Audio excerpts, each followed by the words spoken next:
नमस्कार दर्शक मित्रों, आप देख रहे हैं राष्ट्र प्रथम और मैं हूं तपस्वी आचार्य। इस विशेष बुलेटिन के साथ जिसका नाम है समाचार का सच, मैं आपको देश की कुछ प्रमुख घटनाएं और न्यूज़ के बारे में थोड़ी बहुत जानकारी दूंगा। देश के विभिन्न न्यूज़पेपर और न्यूज़ पोर्टल ने कौन सी खबर आपको किस एंगल से दिखाने की कोशिश की है, उसके ऊपर हम लोग थोड़ा बहुत एनालिसिस करेंगे और आपको दिखाने की ट्राई करेंगे समाचार का सच। तो सबसे पहले स्टार्ट करना है जम्मू कश्मीर से। जम्मू कश्मीर से एक बहुत ही दुखद समाचार घटना घटी है और दुखद समाचार मिले हैं, वो आपको थोड़ी बहुत जानकारी दूं। तो जम्मू कश्मीर के उधमपुर में खड़ी में एक बस में विस्फोट हुआ है। डिटेल कुछ ऐसी है कि 2 व्यक्ति वहां पर घायल हुए हैं और जम्मू कश्मीर के उधमपुर जिले में बुधवार रात एक खड़ी बस में रहस्यमय विस्फोट होने से 2 लोगों वहां पर घायल हो गए। और सूत्रों की जानकारी ऐसी कुछ डिटेल दे रही है कि सूत्रों के बारे में जानकारी ले तो उन्होंने यह कहा कि खाली बस अपनी नियमित सेवा के बाद डोमेल चौक में एक पेट्रोल पंप के पास खड़ी थी। वहीं पर एक व्यक्ति वहां पर आया और उसने क्या किया वो पता नहीं चला और उसमें बहुत ही बड़ा धमाका हुआ और 2 व्यक्ति भी घायल हुए, जिन्हें जिले अस्पताल में भर्ती कराया गया है। और साथ ही घटना के बाद पुलिस और अन्य एजेंसियों के कर्मचारी मौके पर वहां पर पहुंचे, लेकिन विस्फोट जो है वो बहुत ही धमाके वाला था। विस्फोट का एक कथित सीसीटीवी फुटेज सोशल मीडिया में भी वायरल हो गया है। बस धमाके के बाद उधमपुर में फूटा, वहां पर लोगों का एक गुस्सा वहां पर जारी किया गया और गुस्सा हो गए लोग और पाकिस्तान के खिलाफ प्रोटेस्ट भी उन लोगों ने शुरू कर दिया। विस्फोट के बाद वहां पर स्थानीय लोग वहां पर वो गुस्से में आ गए और साथ ही पाकिस्तान के खिलाफ जमकर नारेबाजी भी वो लोग करने लगे। अब वहां पर बस स्टैंड के पास ही लोग वहां पर इकट्ठा हो गए और पाकिस्तान के खिलाफ विरोध प्रदर्शन भी किया। जम्मू डिवीजन के उधमपुर में 8 घंटे में के अंतराल में 2 वहां पर विस्फोट हुए हैं, 2 धमाके हुए हैं। अब देखना यह रहेगा कि प्रशासक इसके ऊपर क्या कड़ी कार्यवाही करता है और डिटेल वो समझनी होगी कि ये धमाके किस तरीके से हो रहे हैं और कौन करवा रहे हैं। डिटेल कुछ ऐसी आ रही है कि पहला धमाका बीती रात को 10:30 बजे उधमपुर के दोमेल में हुआ और दूसरा धमाका हुआ वो मैं यहाँ पर आपको जानकारी दूं, वो डिटेल में पढ़ूं तो वहां पर उधमपुर के एक मुख्य बस स्टैंड में तकरीबन 7 बजे हुआ। न्यूज़पेपर वहां के ऐसा कुछ लिख रहे हैं कि दोनों ही धमाके में खाली बस में हुए, जिससे कोई हताहत नहीं हुई है, लेकिन उसी के साथ धमाकों के बाद लोगों को गुस्सा वहां पर फूट रहा है और स्थानीय लोग जो है वो बस स्टैंड के पास आकर पाकिस्तान मुर्दाबाद के खिलाफ विरोध प्रदर्शन करने लग गए।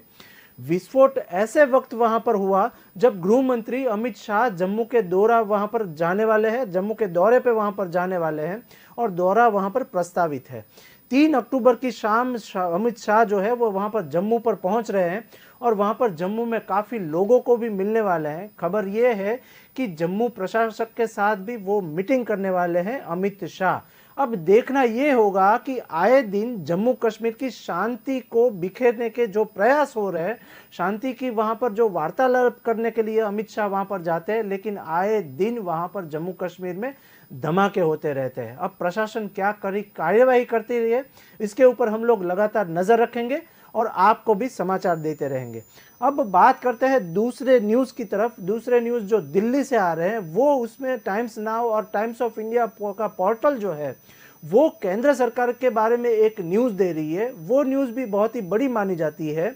इसमें केंद्र सरकार का जो फैसला आया हुआ है उसके ऊपर एक डिटेल न्यूज़पेपर ने दी है और टाइम्स नाउ ने दिया हुआ है। डिटेल कुछ ऐसी है कि केंद्र सरकार के फैसले को संगठन ने किया स्वीकार और केरल महासचिव का एक सबसे बड़ा वहां पर बयान आया हुआ है, वो भी PF-I बैन के बारे में। डिटेल कुछ ऐसी है क्योंकि अब तक की ये 24 घंटे की सबसे बड़ी वायरल न्यूज हुई है, क्योंकि PF-I पर केंद्र सरकार ने सबसे बड़ा 5 साल का बैन लगाया हुआ है। इसके ऊपर क्या बयान आया हुआ है विविध न्यूज़पेपर, सबसे पहले टाइम्स ऑफ इंडिया ने क्या लिखा हुआ है उसकी कुछ डिटेल हम लोग ले तो साथ ही साथ केरल राज्य के PF-I के महासचिव अब्दुल सत्तार ने यह कहा कि केंद्र के इस फैसले को हम स्वीकार कर रहे हैं। डिटेल कुछ ऐसी आई है कि वहां पर अब्दुल सत्तार जो महासचिव है PF-I के, उसने कुछ ऐसा बोला कि केंद्र के इस फैसले पर को हम स्वीकार कर रहे हैं। उन्होंने कहा कि सभी PF-I सदस्यों और जनता को सूचित किया जाता है कि popular front of India means के पीएफआई को भंग कर दिया गया है। उन्होंने डिटेल कुछ ऐसी बोली, अब्दुल सत्तार उनके महासचिव है, उन्होंने ऐसा वहां पर घोषणा कर दी, उन्होंने ऐसे समाचार दे दिए कि PFI means popular front of India को भंग कर दिया गया है और पॉपुलर फ्रंट अभी बंद कर दे रहे हैं। डिटेल कुछ ऐसी है। और साथ ही एमएचए ने पीएफआई पर प्रतिबंध लगाने की एक अधिसूचना जारी की है। और साथ ही साथ केंद्र सरकार ने बुधवार को कट्टर इस्लामी संगठन popular front of India means के पीएफआई पर 5 साल का बैन लगाया हुआ है। वो सबसे बड़ी वायरल न्यूज हुई है। नेशनल न्यूज की माने या नेशनल पोर्टल की हम लोग देखें तो 12 घंटे में सबसे ज्यादा जो न्यूज वायरल हुई है वो पीएफआई के बैन के ऊपर ही हुई है। डिटेल कुछ ऐसी है कि बुधवार को कड़े आतंकवाद विरोधी कानूनी यूपीए ने तहत पीएफआई पर आईएसआईआई जैसे वैश्विक आतंकी समूहों के साथ लिंक होने का एक सांप्रदायिक नफरत फैलाने की कोशिश करने का एक आरोप लगाया गया।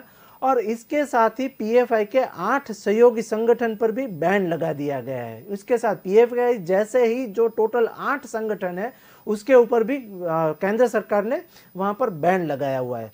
संगठन केंद्र के निर्णय को स्वीकार करता है और साथ ही केरल राज्य के पीएफआई के महासचिव अब्दुल सत्तार ने कह दिया कि केंद्र के इस फैसले को हम स्वीकार करते हैं। और महासचिव अब्दुल सत्तार ने ऐसा भी बोला कि पीएफआई सदस्यों और जनता को सूचित किया जाता है कि अब पॉपुलर फ्रंट ऑफ इंडिया जो है वो भंग करते हैं, हम लोग बंद करते हैं। डिटेल जो आगे देखी जा रही है वो कहीं पर महासचिव के साथ ही कई नेताओं ने इसकी प्रतिक्रिया भी दी, जैसे कि लालू प्रसाद यादव या कांग्रेस के दिग्गज नेता ने ऐसा भी बोला कि पीएफआई के साथ आरएसएस को भी बंद कर देना चाहिए। ऐसा कुछ डिटेल सामने आया हुआ है। अब देखना यह होगा कि इसमें केंद्र की सरकार है वो और साथ ही साथ बड़े नेता का बयानबाजी क्या होता है। देखना यह रहेगा कि इसके ऊपर क्या महासचिव और क्या अधीक्षक जो लोग हैं उसके ऊपर क्या नियम कड़े कानून कर रहे हैं। अब चलते हैं राजस्थान की ओर। राजस्थान भी एक सबसे बड़ा अभी घमासान वाला, वहां पर पार्टियों में काफी घमासान हो रहा है।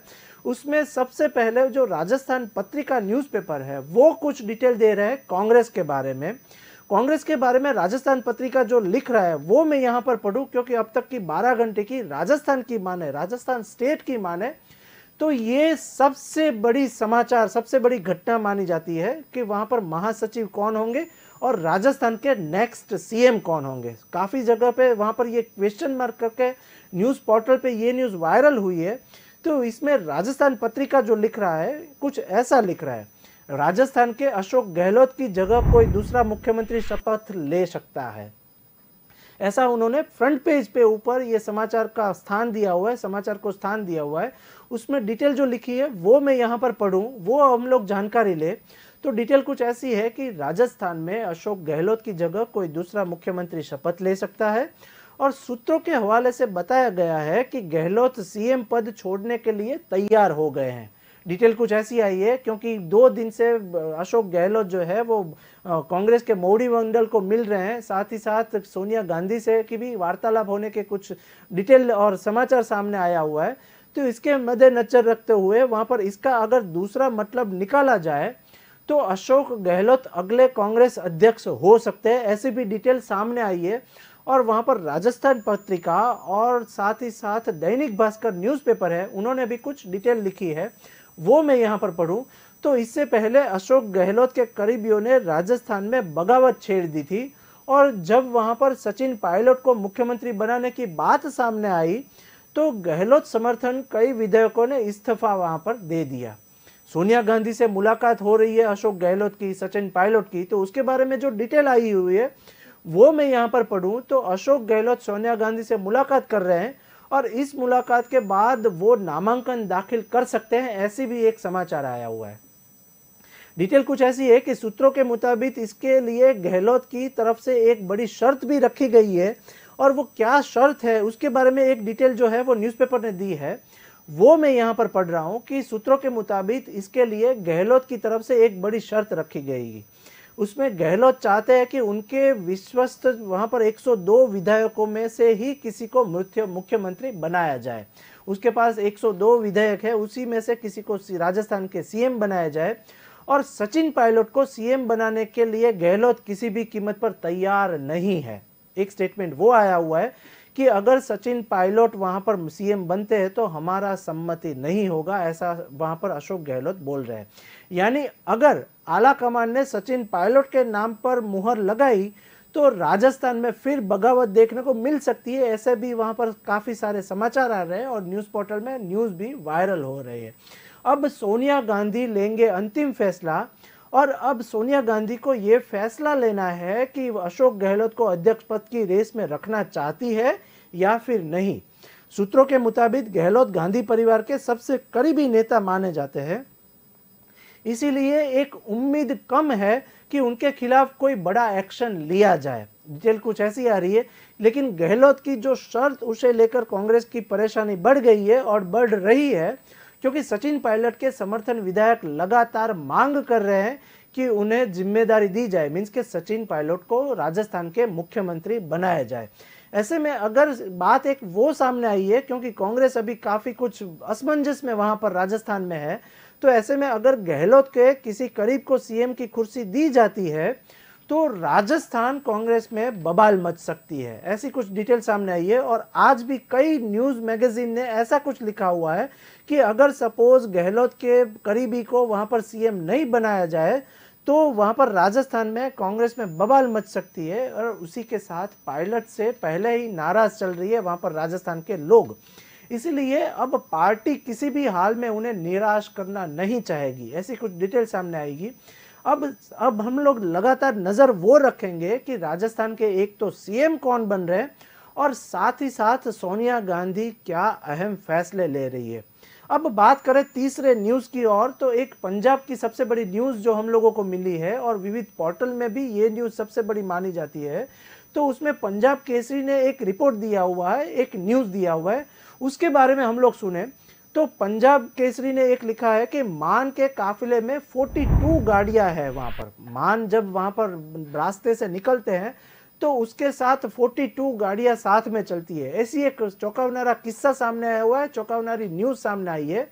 उसमें पंजाब केसरी ने फ्रंट पेज पे एक डिटेल दी है, वो मैं यहाँ पर पढ़ूं क्योंकि इसके ऊपर भी काफी सियासी मसला हुआ है, काफी सारे लोगों ने बयानबाजी की है। तो उसके बारे में डिटेल ऐसी है कि भगवंत मान जो पंजाब के सीएम है, वो जब कभी भी बाहर जाते हैं तो उसके साथ 42 गाड़ियां साथ में होती है, उसके काफले में 42 गाड़ियां होती है, मींस 42 गाड़ियां उसके साथ होती है।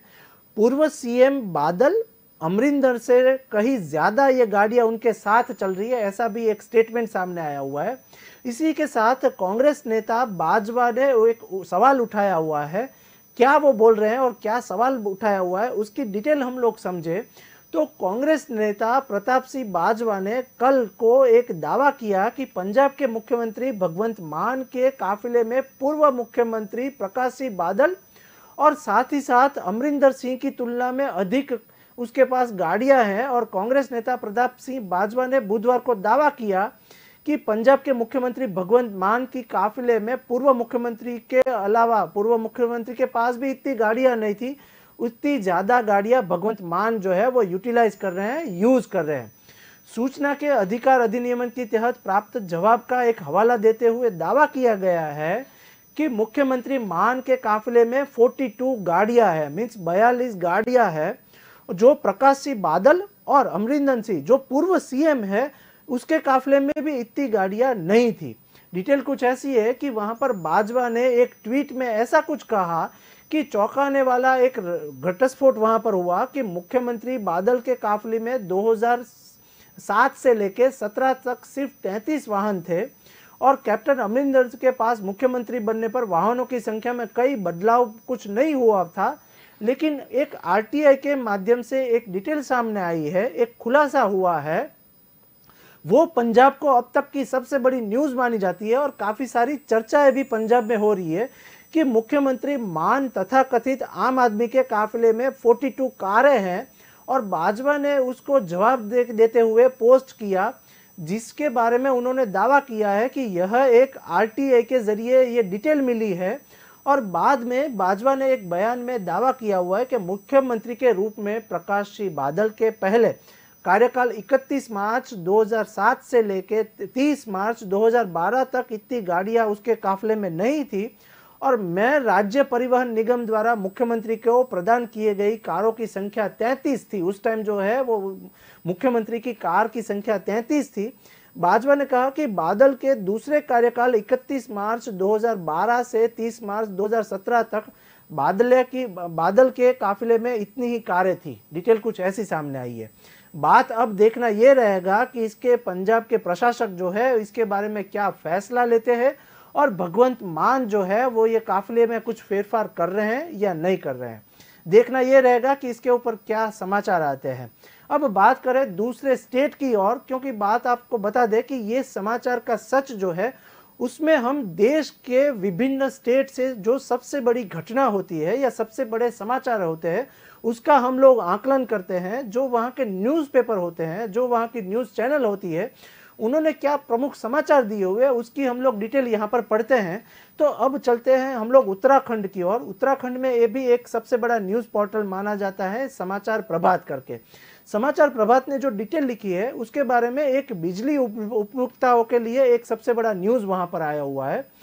डिटेल कुछ ऐसी है कि अब उत्तराखंड में बिजली उपभोक्ताओं के लिए एक बिजली बिल पर सरचार्ज बढ़ा दिया हुआ है। जो बिजली यूज़ कर रहे हैं उसके ऊपर एक सरचार्ज बढ़ सकता है, ऐसी कुछ डिटेल दी है। इसका प्रभाव राज्य के 20 लाख कार्यकर्ताओं के ऊपर पड़ेगा। जो 20 लाख लोग वहां पर यूटिलाइज कर रहे हैं, जो बिजली यूज कर रहे हैं, उसके ऊपर प्रभाव पड़ेगा। क्या प्रभाव पड़ेगा उत्तराखंड में वो डिटेल हम लोग समझे तो एक डिटेल ऐसी है कि उत्तराखंड में बिजली यूज करने वाले को एक बार फिर से एक झटका लग सकता है। इस साल अब तक दूसरी बार ऐसा कुछ हुआ है कि जब सरचार्ज में बढ़ोतरी हुई है। तो उत्तराखंड में सरचार्ज में बढ़ोतरी हुई है तो आपको समझा दे कि वहां पर जो बिजली का बिल आएगा वो अब डबल से लेके ज्यादा आ सकता है। देश अभी मंदी का मार सहन कर रही है। अभी देश में इस तरीके से कुछ धंधा उद्योग फिर से खड़े नहीं हुए और उत्तराखंड में ऐसी आफत आ गई है। डिटेल कुछ ऐसी है कि बिजली के सरचार्ज में अब 6.5% जो है वो बढ़ोतरी आई है और 6.5% खर्च की बढ़ोतरी की गई है। वहाँ पर उत्तराखंड के करीब 20 लाख बिजली उपभोक्ता वहाँ पर सरकार के इस फैसले के प्रतिभाग होंगे और साथ ही फिलहाल सरचार्ज को अगले 7 महीने के लिए वहाँ पर लगाया गया है। तो 20 लाख जो यूटिलाइज करने वाले लोग हैं उसको सरचार्ज ज़्यादा देना पड़ेगा। जो बिजली वपराश करते लोग हैं उनको बिजली के बिल में बढ़ोतरी हो रही है। उत्तराखंड में अभी बिजली जो यूटिलाइज कर रहे हैं उसको अब बिल पर सरचार्ज देना होगा और वो फर्जियात कर दिया गया है।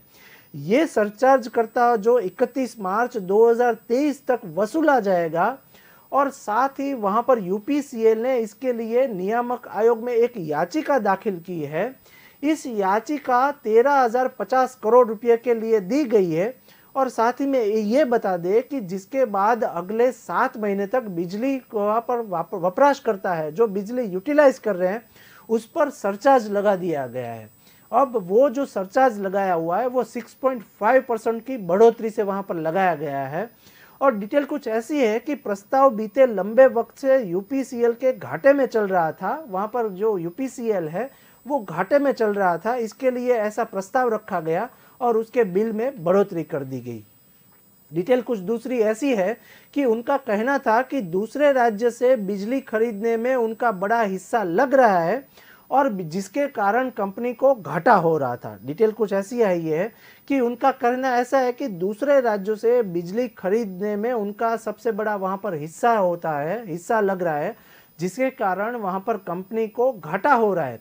अब उसी घाटे को भरने के लिए कंपनी ने नियामक आयोग में ये प्रस्ताव रखा था और इसके बिजली के बिल में बढ़ोतरी कर दी है। डिटेल कुछ ऐसी है कि अब उसी घाटे को भरने के लिए कंपनी के नियामक आयोग में ये प्रस्ताव दे दिया है।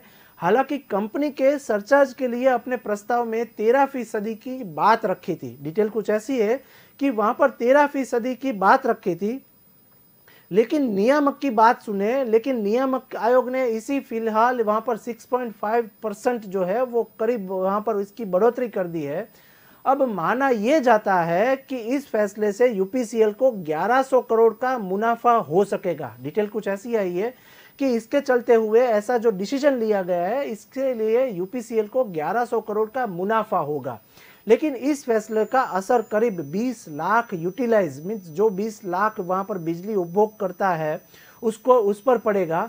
अभी तक उत्तराखंड में बिजली 2.90 रुपये प्रति यूनिट थी, वही अगर उपभोक्ता वहां पर 200 यूनिट से ज़्यादा खपत करते हैं तो उसे 25 रुपये सरचार्ज वहां पर ज़्यादा देना पड़ेगा।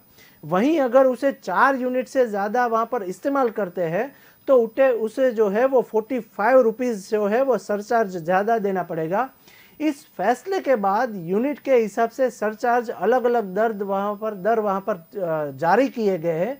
अब देखना ये रहेगा कि उत्तराखंड के वहाँ पर जो सरकार है, वहाँ पर आला कमान है, इसके बारे में क्या फिर से फैसला कर रहे हैं या नहीं।